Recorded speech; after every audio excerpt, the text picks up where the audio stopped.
गजाननं भूतगणाधिसेवितं कपित्थजम्बूफलचारभक्षणम् उमासुतं शोकविनाशकारकं नमामि विघ्नेश्वरपादपङ्कजं।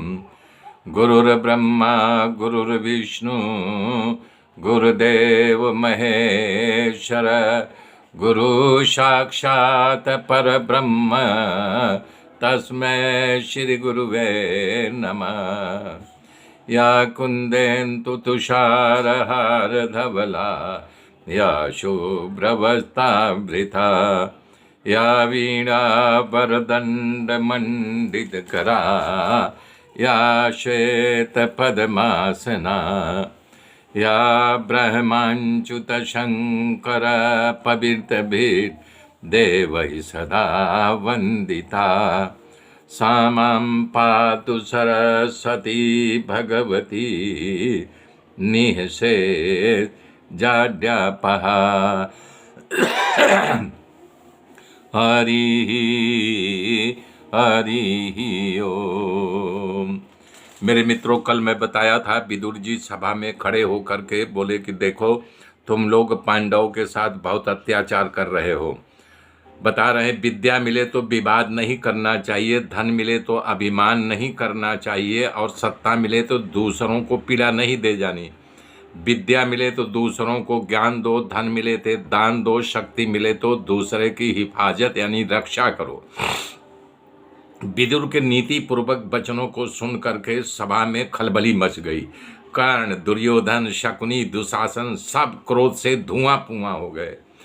दुर्योधन सभा में खड़ा होकर के विदुर जी का अपमान करने लगा। बोला, दासी पुत्र, तुम्हारे टुकड़ों पर पल रहा है और हमारी है यानी कि खिलाफियत कर रहा है। हाँ, और तुमको किसने बुलाया? हाँ, तुमको यहाँ आने का किसने अधिकार दिया? और आया है तो हमारे ही खिलाफ में बोल रहा है। हट जाए यहाँ से, इसे धक्का मार करके यहाँ से निकाल दो। विदुर जी का घोर अपमान करके उसे धक्का मार के निकाल दिया। यहीं से कौरवों का पतन होना शुरू हो गया। भगवान के भक्त को निकाल देने से उस स्थान की शांति भंग हो जाती है।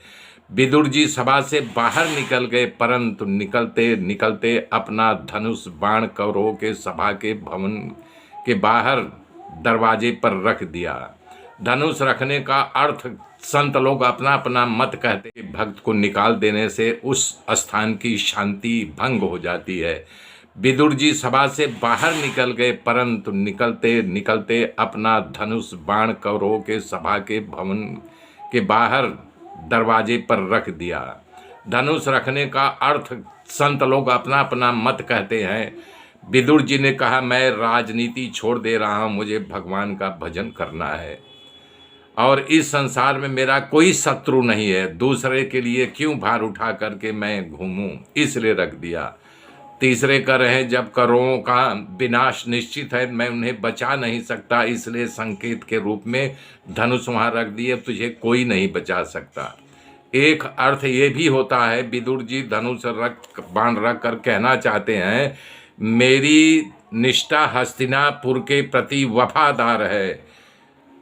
मैं दोनों में से किसी का पक्ष नहीं ले रहा हूँ, मैं निष्पक्ष हूँ। विदुर जी ने सोचा कुसंग छूट जाए तो भगवान की ही कृपा है, और जिसको मान और मोह नहीं है वो साधु का लक्षण है। वहाँ से विदुर जी ने सीधा सुलभा के पास आए। सुलभा से हाथ जोड़ करके कहा, हे देवी, अब मैं अपने कार्य से निवृत्त हो गया हूँ। कौरव लोग मुझे रजा दे दिया है देवी, मुझे यात्रा करने की तीव्र इच्छा हो रही है। यदि तुम आज्ञा दो तो मैं यात्रा करने के लिए निकल जाऊं। तो सुलभा ने कहा, ठीक है। विदुर जी के आज्ञा दे दी। 36 वर्ष का संकल्प ले करके एक लोटा और एक धोती के साथ घर से निकल पड़े। परम बैरागी विदुर जी तीर्थ यात्रा करते करते, भजन करते करते भारत के प्रधान तीर्थों की यात्रा की, परिभ्रमण किया। जहाँ जहाँ ब्रह्मा शिव श्रीहरि के रूप में विराजमान है, वहाँ वहाँ विदुर जी गए। भगवान वेद व्यास जी भागवत में लिखते हैं, तीर्थयाटन करते समय विदुर जी पवित्र और उत्तम वृत्ति से निर्वाह करते थे। प्रत्येक हर तीर्थों में स्नान करते थे, शरीर का कोई श्रृंगार नहीं करते थे, एक लंगोटी पहनकर विचरण करते थे जिसे उन्हें कोई पहचान न पाए। पवित्र और साधारण भोजन करते थे, भगवान जी से प्रसन्न होते थे वैसा व्रत करते थे। इस प्रकार तीर्थ करते करते विदुर जी प्रभास तीर्थ यानी सौराष्ट्र में आ गए। तब महाभारत का युद्ध समाप्त हो चुका था। मेरे मित्रों, आगे की गाथा कल मैं जोड़ूंगा, मेरे साथ बने रहिए। तब तक के लिए जय श्री राम, जय श्री राम।